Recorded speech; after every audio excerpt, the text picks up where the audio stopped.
Pour faire simple, les kystes ovariens sont des petites poches de liquide, des petites poches liquidiennes qui poussent à la surface de l'ovaire.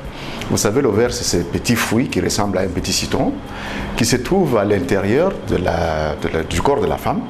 De part et d'autre de l'utérus, il y en a deux, donc un de chaque côté, qui permet de recueillir les petites graines qu'ils vont pondre, qui sont attrapées par les trompes, avalées pour être fécondées à l'intérieur des trompes et descendre dans l'utérus où il y a un embryon qui va se fixer, un bébé beaucoup plus tard. Donc cet ovaire a à sa surface des petits boutons, appelons-les comme ça, qui vont se remplir de liquide. Au moment de l'ovulation, en principe, ces petits boutons se rompent. Le liquide se déverse. Et là, ça n'évolue plus. Mais il peut arriver que pour certaines conditions, notamment hormonales, cette pochette devienne beaucoup plus grosse que la taille même de l'ovaire. Dans ces cas, cette pochette devient un kyste, à condition d'avoir plus de 4 cm, qui est la taille moyenne de l'ovaire. Les différents types dépendent d'abord de la localisation et surtout du liquide qui est à l'intérieur. J'ai parlé de poches liquidiennes, c'est-à-dire il y a du liquide à l'intérieur. Les kystes qui sont fonctionnels, c'est tout à fait normal. Je vous ai décrit tout à l'heure un follicule, donc cette pochette qui se remplit d'un liquide folliculaire, un liquide qui est normal, qui dépasse un peu la taille de l'ovaire. On les appelle, ils sont fonctionnels, parce que c'est le liquide qui a tout simplement dépassé un peu la taille.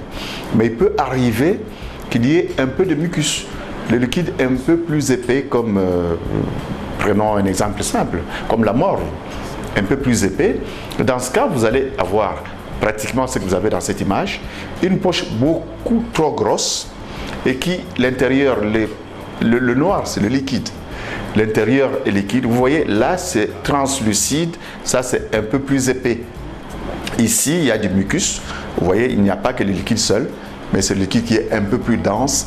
Et de ce côté, vous avez un liquide clair qui est comme, quand on regarde l'aspect à la ponction, comme de l'eau citronnée, par exemple.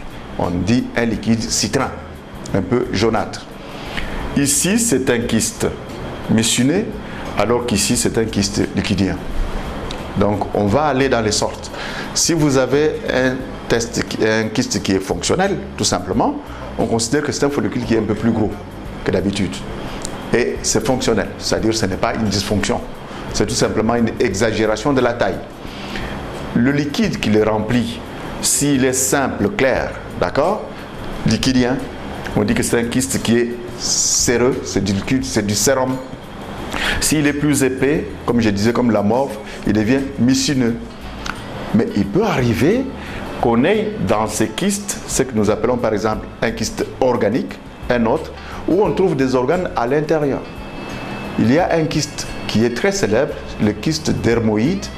On trouve ici des structures qui sont des structures embryonnaires, comme par exemple, on peut trouver des ongles, des cheveux et de la peau. On appelle ça kyste dermoïde, qui contient du matériel dermique embryonnaire. Celui-là, il devient beaucoup plus sérieux que tout simplement une pochette remplie de liquide.